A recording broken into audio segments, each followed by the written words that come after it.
Selamat sore, Ibu Kuntari dan teman-teman semuanya. Sobihotu, Namo Buddhaya. Nama saya Galin, saya berasal dari program studi Sistem Informasi. Di sini, saya ingin mempresentasikan mengenai Hukum Cattari Arya Sacani atau 4 Kesunyataan Mulia. Hukum Cattari Arya Sacani ini merupakan salah satu isi dari khotbah pertama Sang Buddha di Tamalosesi Patana yang sering kita sebut sebagai Dhamma Cakkappavattana Sutta. Hukum Cattari Arya Sacani ini merupakan ajaran Sang Buddha mengenai fakta yang tidak dapat dibantah yang berhubungan dengan kehidupan manusia. Kesunyataan mulia dalam bahasa Pali disebut Arya Sacani. Disebut begitu karena diajarkan oleh seorang Arya Agung yaitu Sang Buddha Gautama.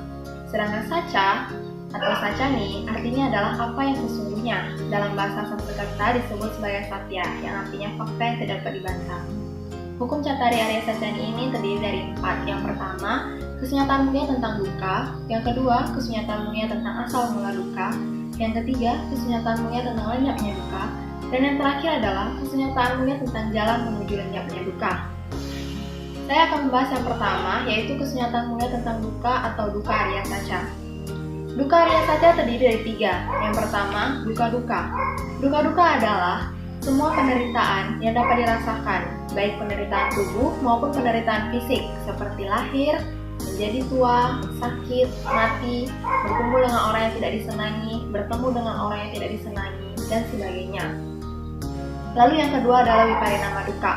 Viparinama duka adalah semua perasaan bahagia atau senang yang bersifat tidak kekal, yang mana di dalamnya masih terkandung benih-benih duka, seperti benih-benih kekesalan, kekecewaan, dan kesedihan.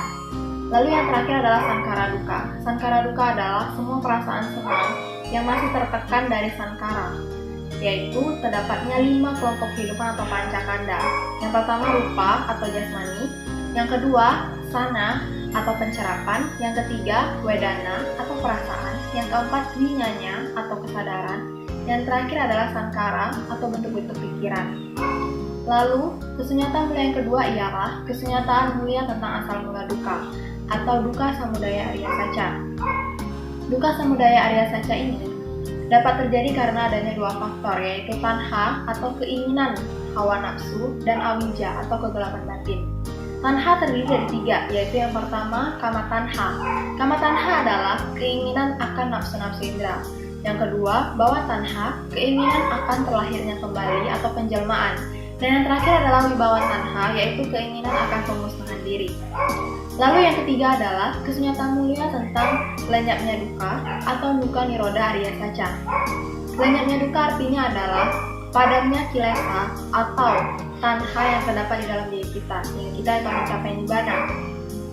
Di mana terdiri dari 2, yaitu yang pertama saupadisesa nibbana, yaitu adalah padamnya kilesa atau kekotoran batin, tetapi masih terdapat 5 kelompok kehidupan atau pancakanda tadi. Sedangkan anupadisesa nibbana adalah padamnya kilesa atau kekotoran batin, serta 5 kelompok kehidupan tadi pun ikut padam. Lalu yang terakhir adalah kesunyataan mulia tentang jalan menuju lenyapnya duka atau duka niroda gamini patipada Arya Saca. Kesunyataan mulia tentang jalan menuju lenyapnya duka ialah dengan menjalankan jalan mulia Brunsur Dapan atau Arya Tanjika Marga, atau yang sering kita sebut dengan Majjhima Patipada, yaitu jalan tengah, dengan menghindari 2 cara ekstrim. Jalan mulia Brunsur Dapan ini terdiri dari 3 kelompok. Yang pertama kelompok Panya, yang kedua kelompok Sila, dan yang terakhir adalah kelompok Samadhi. Di dalam kelompok Panya terdapat 2, yaitu Samaditi, pengertian benar, dan yang kedua adalah Samasankappa, pikiran benar.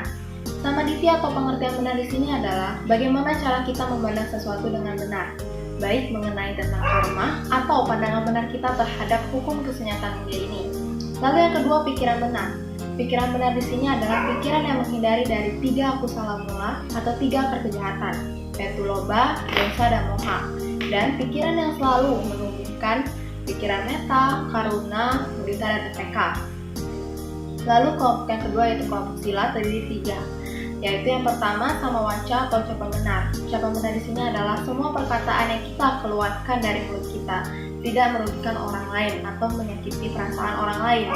Ucapan benar di sini adalah ucapan yang menghindari dari kebohongan, kebesaran, memfitnahan, atau cerewet ataupun bawel. Lalu yang kedua adalah sama kamantah, yaitu perbuatan benar. Perbuatan benar di sini adalah perbuatan yang menghindari dari pembunuhan, pencurian, dan perbuatan asusila. Dan yang terakhir adalah sama jiwa atau mata pencarian benar. Mata pencarian benar itu adalah bagaimana cara kita untuk melakukan atau mencari mata pencarian kita sesuai dengan ajaran Buddha, yaitu tidak dengan menjual senjata, narkoba, barang hasil curian, daging manusia, obat-obat terlarang, dan sebagainya. Lalu di kelompok samadhi terdapat 3. Yang pertama adalah samawayama atau usaha benar. Usaha benar di sini adalah yang pertama, usaha untuk menghilangkan kejahatan yang telah ada di dalam diri kita. Yang kedua, usaha untuk menghindari kejahatan yang akan muncul di dalam diri kita. Yang ketiga, usaha untuk memunculkan kebaikan di dalam diri kita. Dan terakhir adalah usaha untuk tetap mengembangkan kebaikan yang telah ada dalam diri kita. Lalu yang kedua adalah samasati. Samasati adalah perhatian benar. Perhatian benar terhadap 4 hal, yaitu perhatian benar terhadap kaya nupasana, dana nupasana, wedana nupasana, dan cita nupasana. Lalu yang terakhir adalah sama samadhi. Sama samadhi itu terdiri dari 2, yaitu samatha bhawana dan vipassana bhawana. Samatha bhawana adalah meditasi untuk mencapai ketenangan batin. Terdapat 40 macam objek samatha bhawana. Sedangkan vipassana bhawana adalah meditasi untuk mencapai pandangan terang. Nah, sekian presentasi dari saya. Mohon maaf apabila ada kesalahan. Terima kasih. Selamat sore. Namo Buddhaya.